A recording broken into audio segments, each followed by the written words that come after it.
بعد فأعوذ بالله من الشیطان الرجیم بسم اللہ الرحمن الرحیم میں جھکا نہیں میں بھیگا نہیں میں جھکا نہیں میں بھیگا نہیں کہیں چھپ چھپا کی کڑا نہیں جو ڈٹی ہوئی ہے محاذ پر جو ڈٹی ہوئی ہے محاذ پر مجھے ان سب کو میں تلاش کر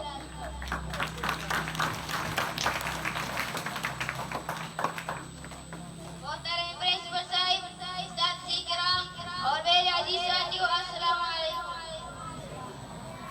آج مجھے اس پروقار تقریب میں جس موضوع پر لب کو شائع کا موقع ملا ہے وہ ہے یوم دفاع پاکستان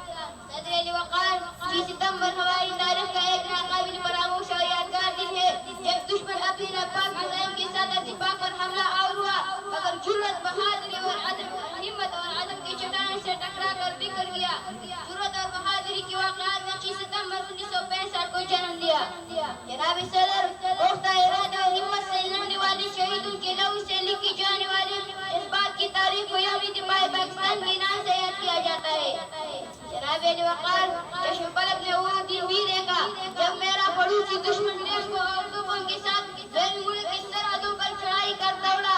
میرے ملک دشمنوں کا خیال تھا تو وہ افواج پاکستان کو حالت نیل میں دبوچ لے گا مگر اس کو خبر نہیں تھی کہ میری سرحدوں کے مقابل میری ملت کی رکھوالی سجدے میں گر کر اپنی شہادت کی دعائیں مانگتے ہیں اور پاکستانی مائیں ایسی بیٹوں پر فخر کرتی ہے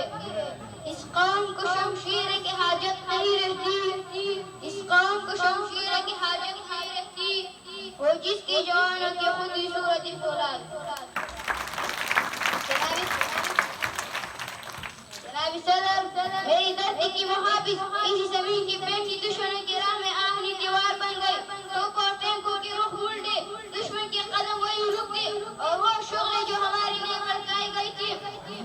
دشمن کو اس میں دھکیل کر راکھ کر دیا ہماری جانباز سپاہیوں نے دشمن کو ذلت عمیز شکست دے کر 6 ستمبر 1965 کے 17 دنوں کو ہماری تاریخ کا زندہ جاویدی باب بنا دیا جناب صدر بھارت نے میرے ارجماں پر حملہ تو کر دیا کہ ان کے جرنیل